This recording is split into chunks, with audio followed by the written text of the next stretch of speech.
প্রতিবেদনের দুটিতে ঢাকা এবং ঢাকার বাইরে আমার এবং আমার পরিবারের যে সম্পত্তির কথা উল্লেখ আছে সেগুলো সম্পূর্ণ মিথ্যা। প্রতিবেদন মোতাবেক ঢাকার কাছেই বিঘার পর বিঘা আমাদের এবং আমার পরিবারের আমার কোনো জমি জমা নেই। পূর্বাঞ্চলে 40 কাঠা জমির উপরে ডুপ্লেক্স বাড়ি নেই। পূর্বাঞ্চলের কথিত ডুপ্লেক্স বাড়ির পাশে একই জায়গায় 10 বিঘা জমি নাই।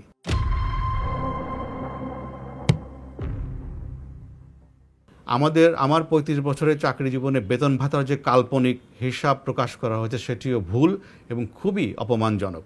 প্রতিবেদন দাবি করা হয়েছে যে আমার অবসরের পর তথাকথিত থলের বিড়াল বেরিয়ে এসেছে। এই ধরনের শব্দ প্রয়োগও খুবই আপত্তিকর।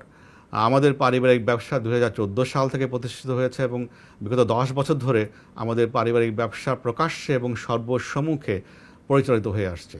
আমাদের পারিবারিক মৎস্য প্রজেক্ট ইতিমধ্যে জাতীয় পর্যায়ে মৎস্য চাষের জন্য স্বর্ণপদক প্রাপ্ত হয়েছে এবং এছাড়াও একাধিক পুরস্কার প্রাপ্ত হয়েছে। আমাদের মৎস্য চাষের যে প্রজেক্ট রয়েছে পারিবারিক প্রজেক্ট সেটি পুরস্কারের মাধ্যমে স্বীকৃতি লাভ করেছে এবং এটি একদিনে হয়নি, এটি বছরের পর বছর ধরে তাদের শ্রম এবং ঘামের মাধ্যমে অর্জিত হয়েছে এবং এই যে তাদের যে চেষ্টা সেই চেষ্টাকেও এই ধরনের সংবাদ প্রকাশের মাধ্যমে আমি মনে করি যে অপমান করা হয়েছে।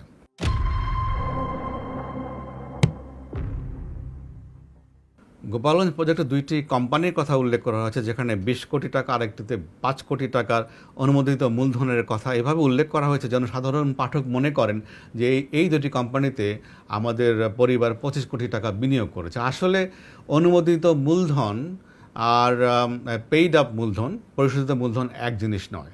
এখানে এই 2টা কোম্পানিতে ইভেন 1 কোটি টাকারও পরিশোধিত মূলধন নাই, অথচ এটা এমনভাবে বলা হয়েছে যেন 25 কোটি টাকা আমাদের পরিবারের পক্ষ থেকে 2টি কোম্পানিতে বিনিয়োগ করা হয়েছে।